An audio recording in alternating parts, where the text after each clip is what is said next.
I just got called by a robo-caller who turned into a real person. So now I'm back. Real me, or at least the virtual representation of me that this video represents. And we are in the Brahms First Sonata, first movement, approximately the fourth line.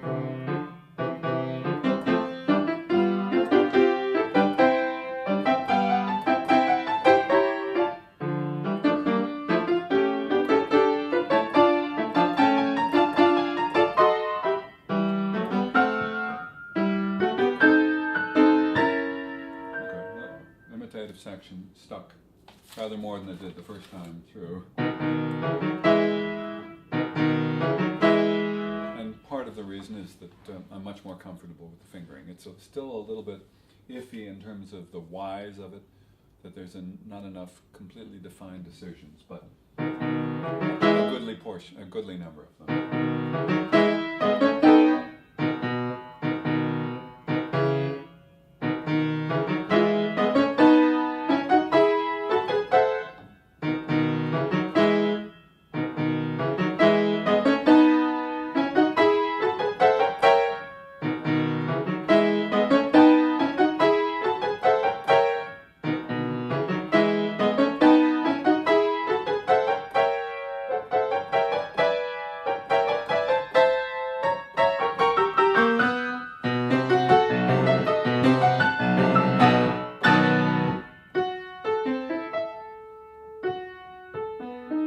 In case you're wondering what I'm doing, I'm just reviewing, I'm still doing a cursory examination of the whole piece. I have done the second, third, and fourth movements, and a portion of the first movement. I want to know where the work is going to be needed. So I'm happy that some of this has proved to be more familiar than it was on first revisiting.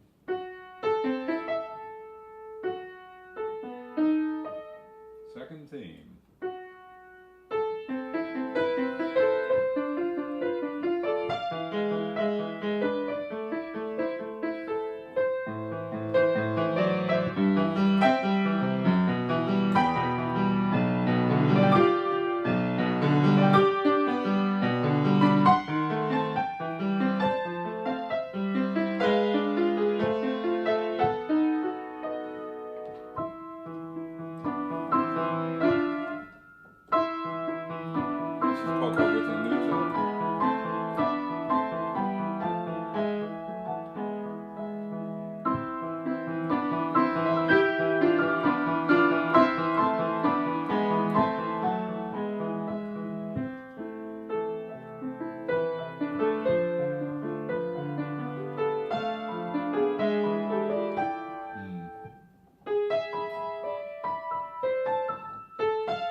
To move my right hand, but had I thought about the melody, E goes to D, so what was a middle finger or a second finger melody turns into a thumb melody.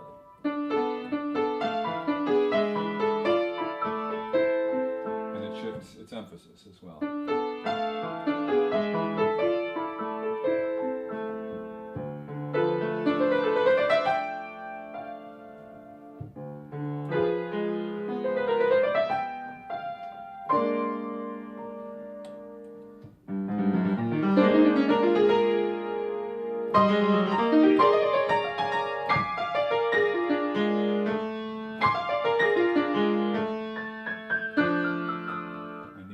That melody note more on the left.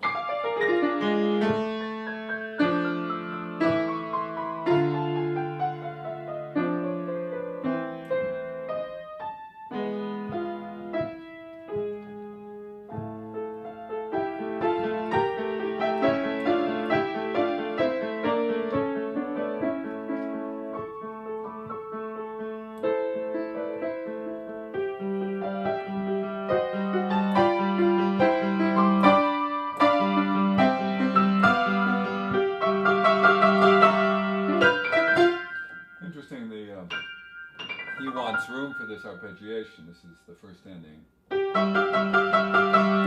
just goes up the octave.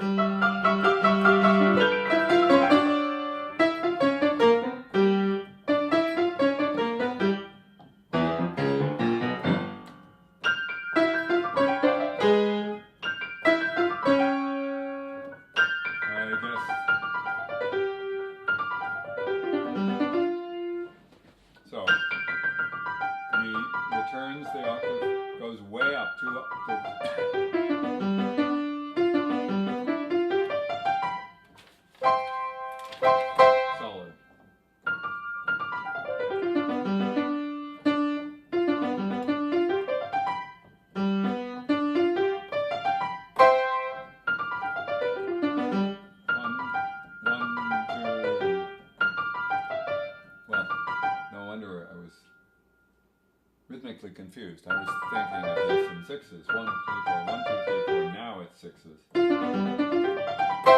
1, 2, 3, 4, 1.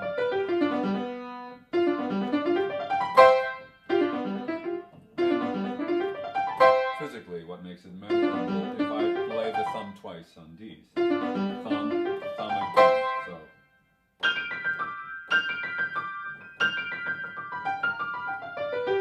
And back up the octave. Right under the hand now, back up the octave. There we go. There. Up the octave.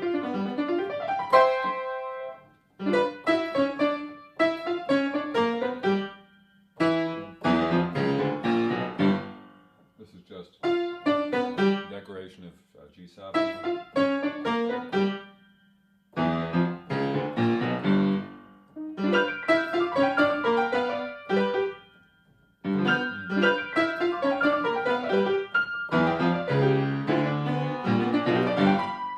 Let's see where it is. It's up.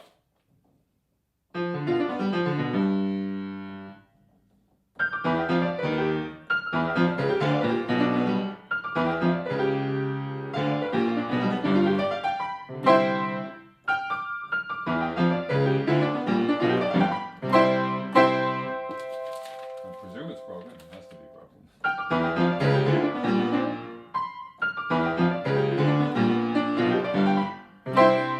These octave displacements are, to me, very odd, so I have to remind myself. They're convenient for Brahms, but they're inconvenient for me.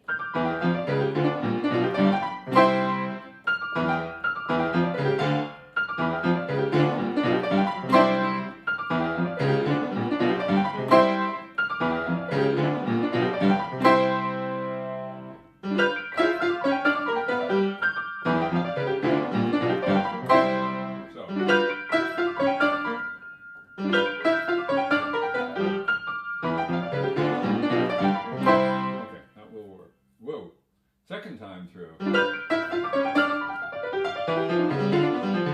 Okay, so it's actually much easier in the second ending.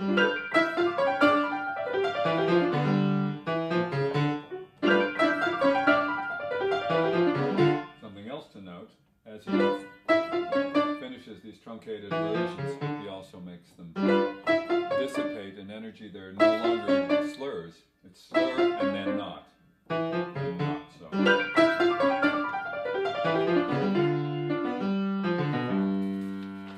Into the development. Okay, good. Glad I did that.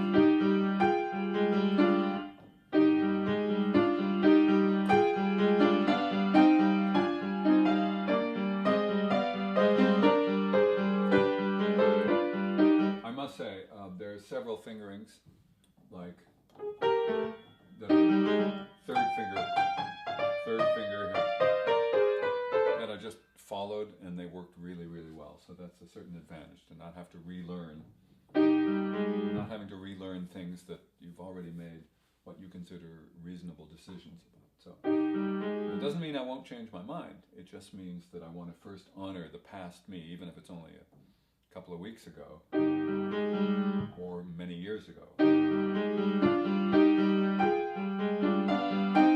just so happens that that third verse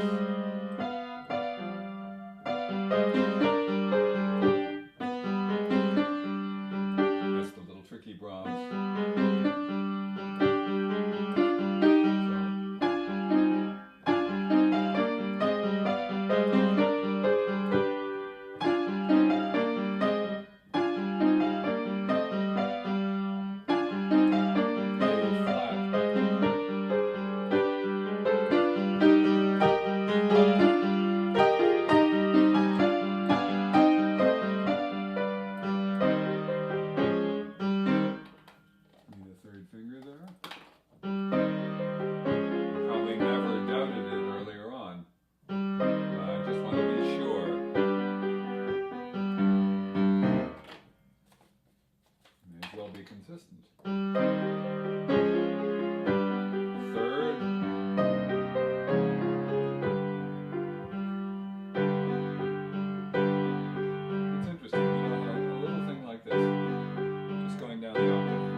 choice would be to just leave my third, but that's more of an extension than I need.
So I wanted to get that far just to see what was cooking. Let's see. First order of business, take care of descending just a diminished arpeggio. So first this diminished.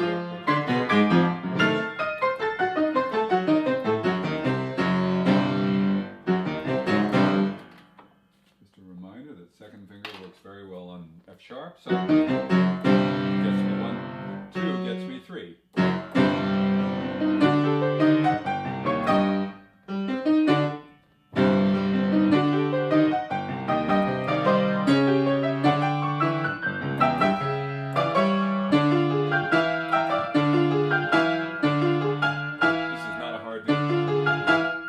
But if I get too cavalier, even in this sort of rudimentary review or overview, it's easy to get sloppy in a fashion that gets my ear or my eyes or my mind or my body not set for the clarity and precision of the right stuff. And it's usually so easy to make that distinction between something that's almost the right stuff and the right stuff, which is why one of my rules of thumb is, along with hope is a 4-letter word, almost is a 6-letter, 4-letter word. So I don't want to be almost here.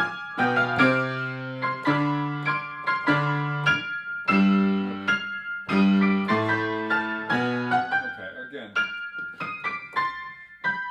when there's a passage that's partly chromatic and partly diatonic, it's important to define how you remember it and how you execute it and how it goes. And there's any number of ways dealing with when there are altered notes in the scale, for example, and how it feels. And one of the ways I'm noticing how it feels is that I have 1, 2, 3, 4. 4 of these chords in a row are all white notes. It's very useful observation. So I have, if I'm going to say C minor. Well, I'm not. I could be. Leaving it. That would be fine. But now I play all those white notes. So now a whole bunch of white notes. Oops. And that diminished third, so I have, and then this, and then it sticks, and then this. That's right. The 4 white notes. The 4 white notes. Very nice.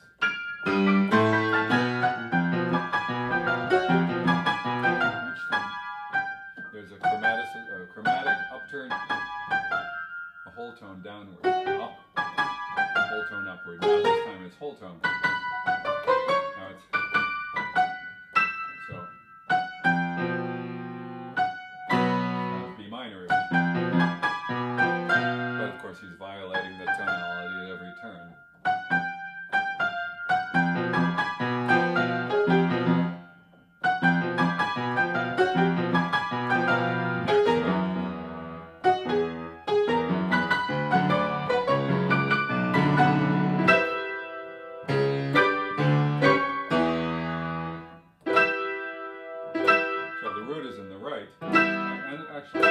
too. The bass note is not the root, so here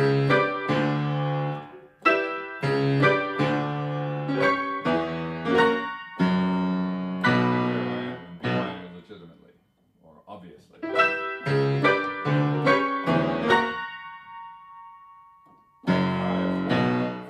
Also a thematic anacrusis there.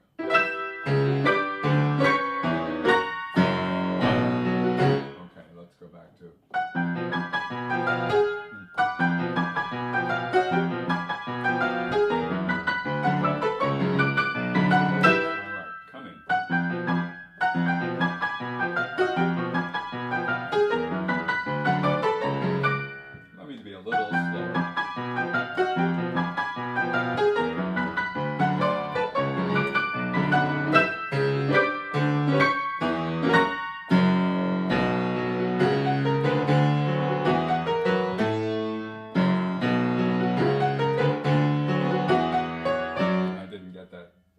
right-hand flourish changes. I knew it.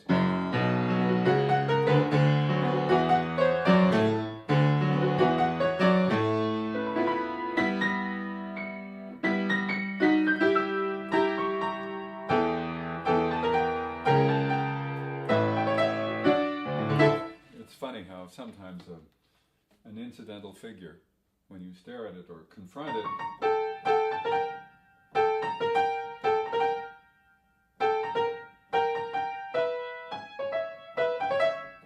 doesn't look at all incidental. You know it's going to sound incidental in the end, and so you have to practice towards that offhand quality of it. But when it first confronts you,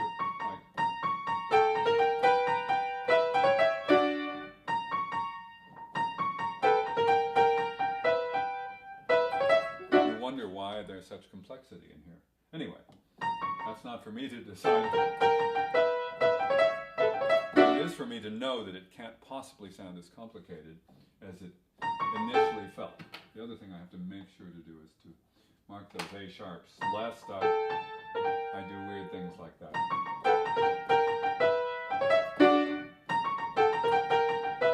And you see, it's not really that problematical. And I'm always guided by modeling it. In other words, if I can quickly find a sense of how I will want it to go. Oops. Regardless of whether that's the fingering, which obviously it can't be, then I have a much clearer sense of what I'm practicing towards. If I have no clear aural sense, and certainly at this point I always have a fairly clear physical sense that I don't want to be fighting, I don't want to be uncomfortable. So if I am, sometimes I have to put up with it, but most of the time I don't.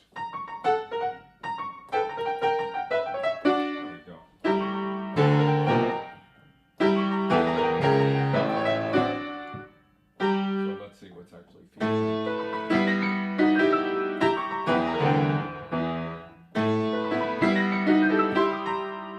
this I need.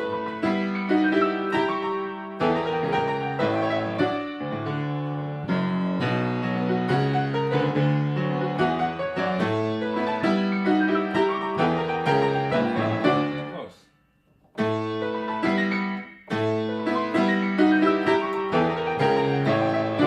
Mostly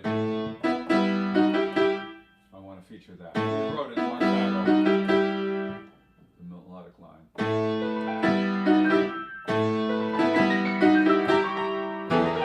Now here, of course, it's just harmonic, so the right hand deserves more attention. There.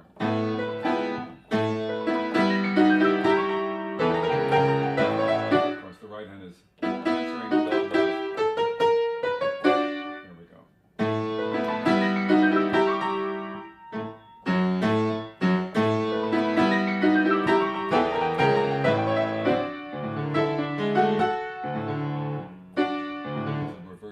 An inverted counterpoint.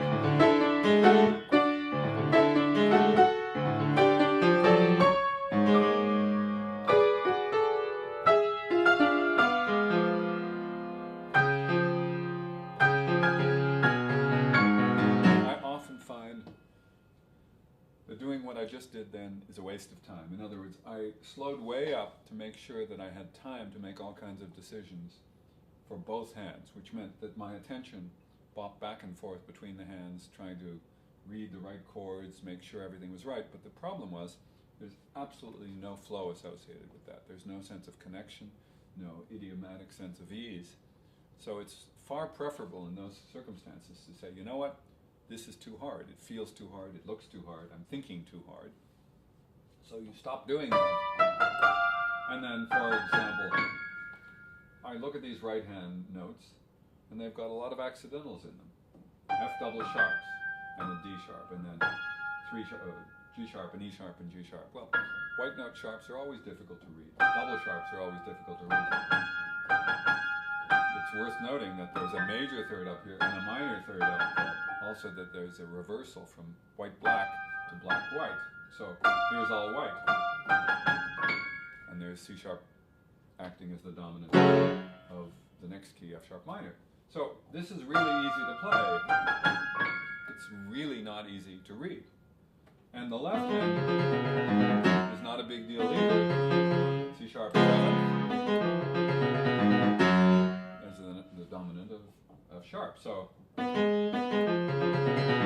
taken together, none of it was easy. Now,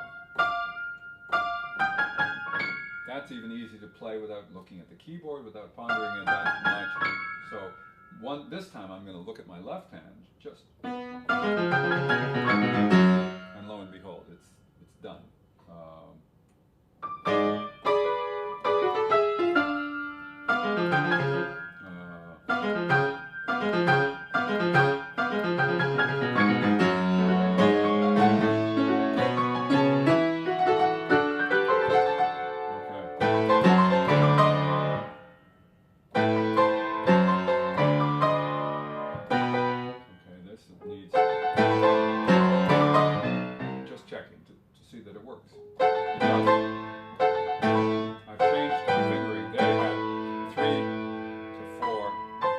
Which is for me very ungainly. I think for anyone it is. So I'm doubling the fifth. 7 notes.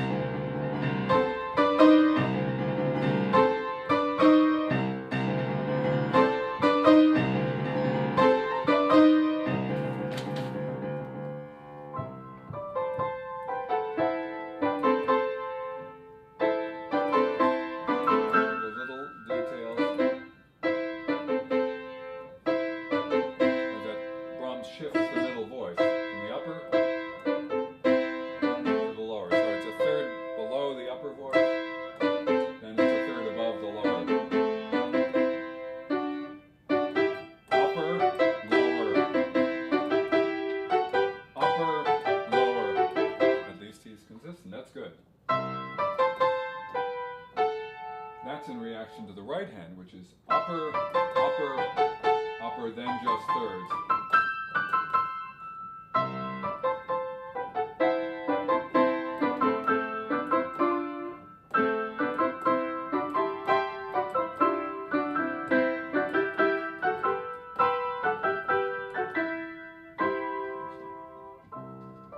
Hardly sounds like the pianissimo dolcissimo that's written.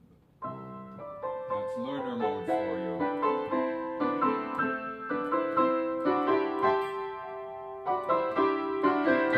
Portamento ma in tempo. So.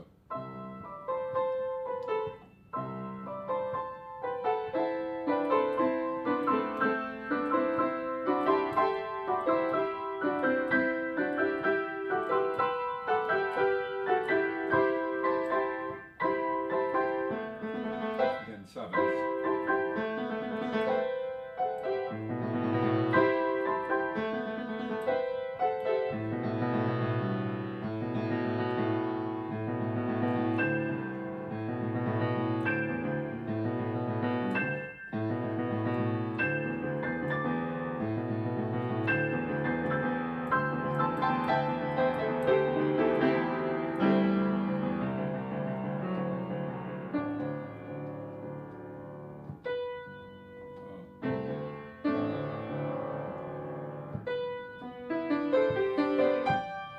Next theme, and this piece is actually full of many gorgeous themes.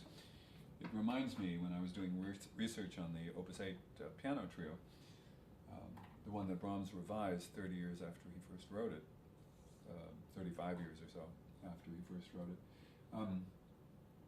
Clara bemoaned the fact that although he had made it much more incisive and much more compact and much more dramatic in all kinds of ways, there were a number of things he gave up, not the least of which was a beautiful theme in the last movement. So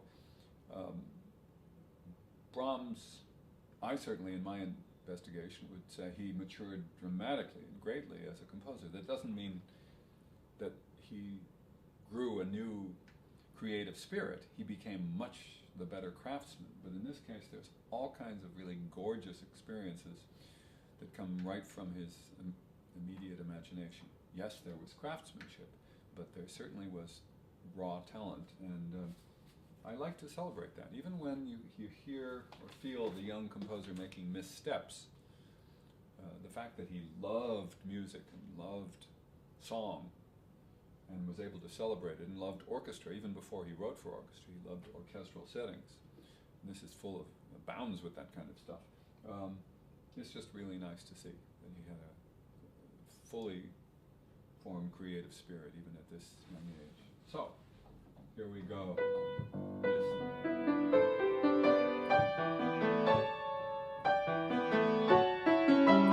So this is one place where the editor, and I think I agree with him, put in fingering 1-1 because it's convenient. I could also go 5-2-1. Maybe I will. I'll put that in as a possibility. I do like that sense of connection, but I do like the simplicity of the double thumb.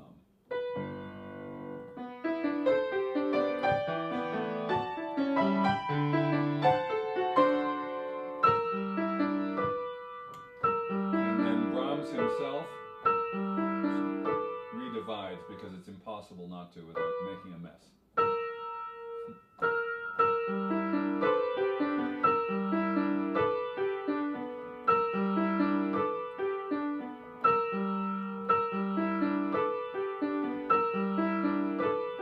guess I can re-redivide when it's in my range again.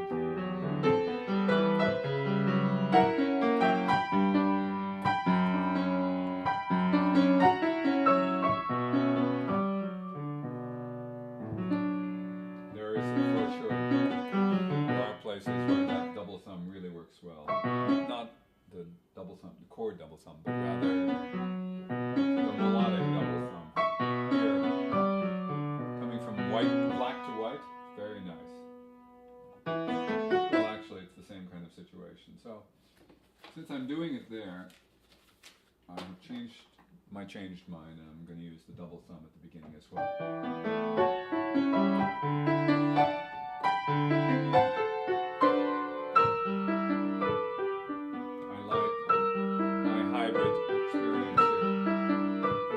Doesn't bother me, and it gives me control over that division between the melodic alto and the accompanimental figure of the left.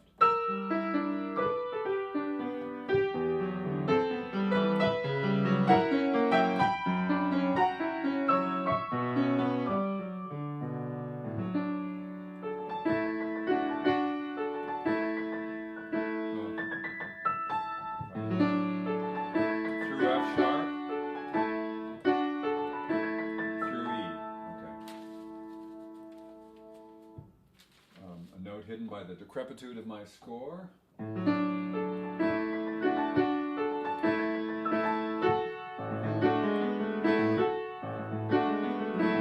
Repeat, F sharp, E again.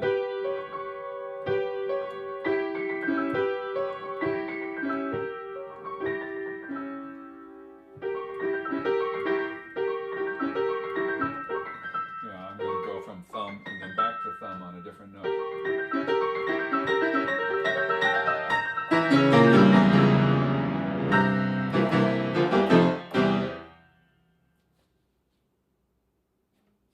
Fun, huh? Look,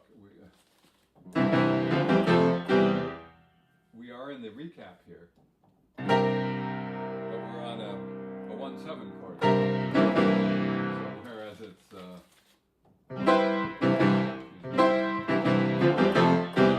undoubtedly there, here and he later does this so often that his recaps tend to be one of the places where he shows his creative and inventive genius rather well. I'm flashing ahead to the Opus 108 violin piano sonata, where things just hover for the longest while in the development, and then the recap emerges out of that, or in the second version of the B major trio, where similarly the thematic material starts to appear. Before we know it, we're smack dab in the middle of the recap without our full recognition. Now here, thematically, it's easy to recognize. It's just what he adds to it to turn it into a 7th chord, to make it seem as if we're not really where we are. So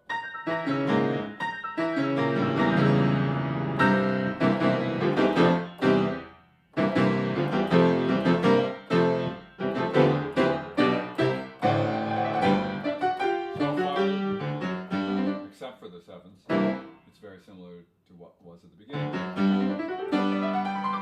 But of course, right away, that signals, and it's worth it for me to just remind myself, it goes to B flat. Well, that's fun. Now here it's C minor.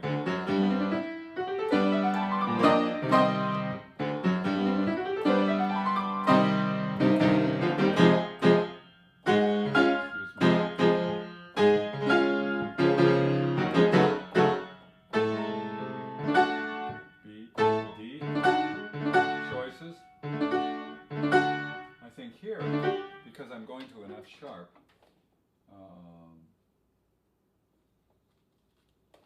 my hand over is much easier than going 5, 3, 2, 1. If it were, as it was at the beginning, for me, that saves me time, and I don't need to fling over with the second finger. But when I go into a black note, there's a more natural gesture inward. And because the note is up, a higher profile, it comes out to meet me. So that's a differentiation I'm happy to make.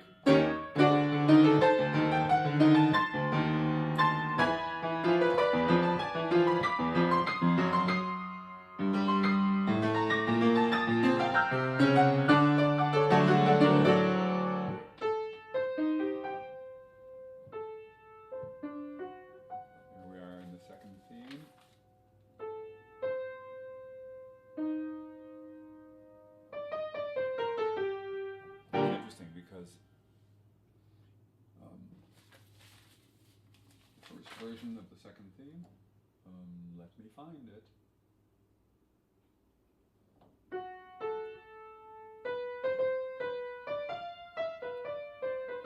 So it's in the relative minor, A minor. And here,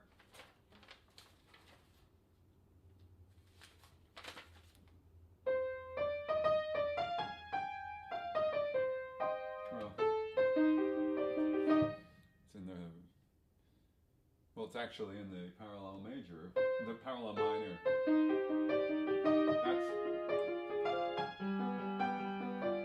I don't know why I'm surprised by the fact that it's exactly in the key that we expect. How surprising is that?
fancy fingerings is a direct result of having this E flat in the middle of things and thinking to myself, wouldn't it be nice if it were 3, 2, 1? It would be perfect. And it just occurs to me, my somewhat wiser self, years later, that all my crazy machinations and attempts were not necessary. All I needed to do was to get to the thumb on C, which is what I would have had. And this editor has the thumb on D, which is just an awful feeling, at least at the top. So all I do is skip a finger, go back to where I want it to be, and I feel great. Oh, that's astonishing. It's ever so slightly odd. It's something I never thought about or played before, but that's what happens when you revisit it. I knew immediately that I was uncomfortable.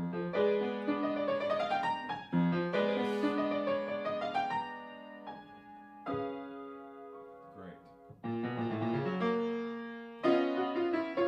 So this is again where, why should I take time to play it hands together? It's not really much hands together, it's alternating hands, but I want to find what's comfortable, what's simple. And especially the right hand, because it leaps around and it has a second voice.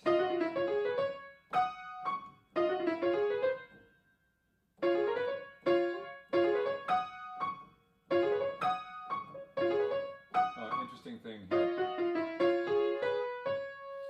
The D flat gets played again. It's the last note of the slur. So I'm being hyper conscious of the release. It makes it much easier. Yes.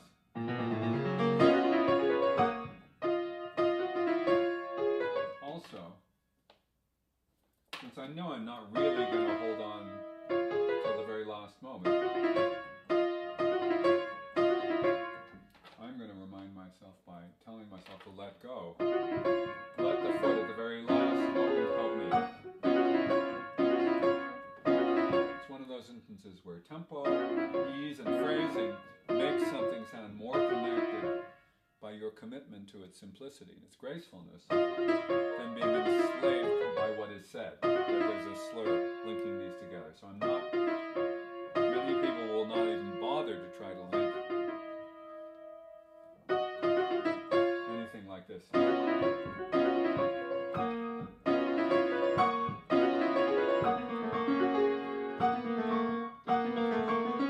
Let's see, I need again a finger.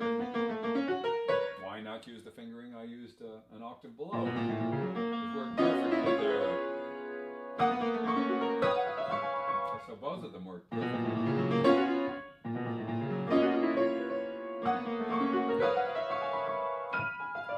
Whoops. I can't read this fast enough.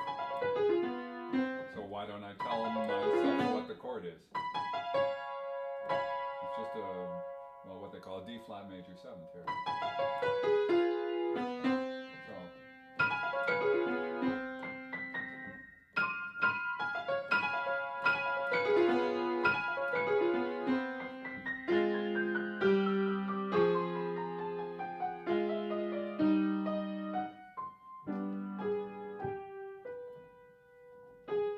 That's doubled in case you were wondering.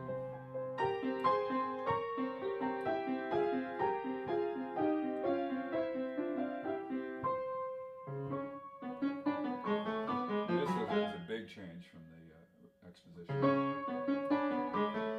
This particular developmental treatment, almost spiritual-like treatment.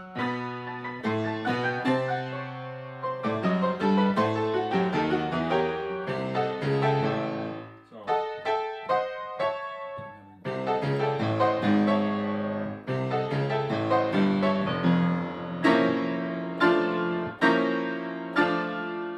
Oops.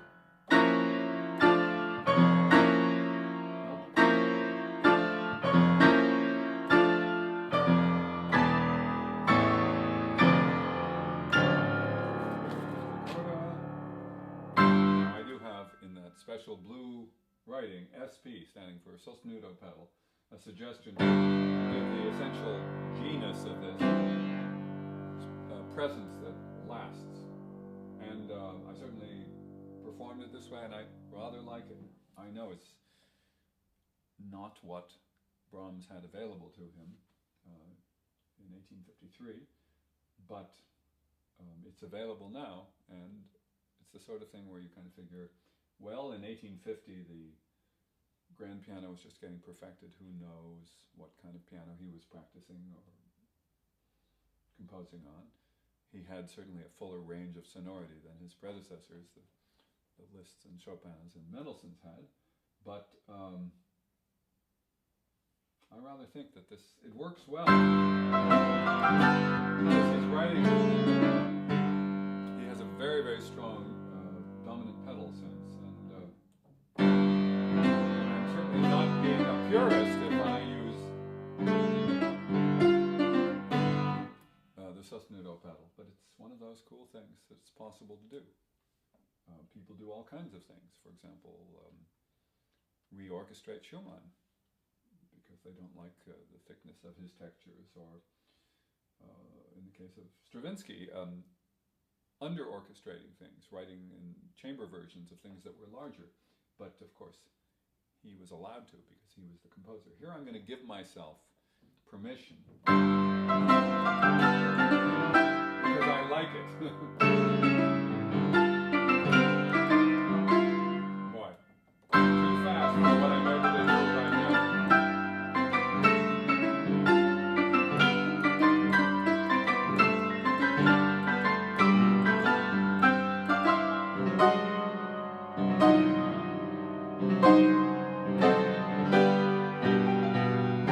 Would you believe there's still a G pedal?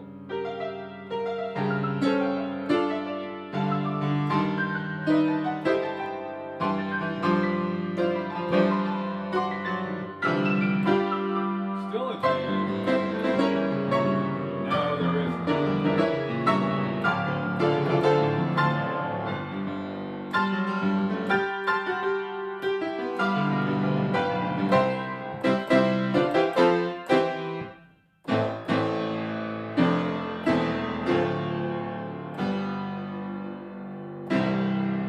So obviously that's full of rather huge left-hand chords. He has written più facile ossia, but it loses a lot of that sonority. It also loses the reiterated G pedal point.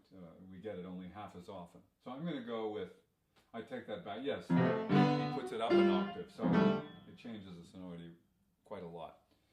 That's the big test, is to play all those left-hand chords. It's not that they're inherently difficult, it's that they're inherently awkward. And it helps to be able to play it from memory because you get to check out where you are on the keyboard.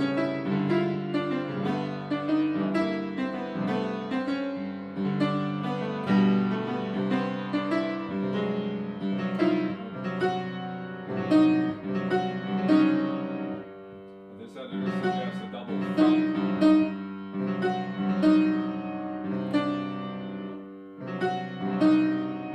I'm probably not going to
rather hoped would happen happened, that I refamiliarized myself with the material enough to know that it's not only playable, but it's enjoyable to play.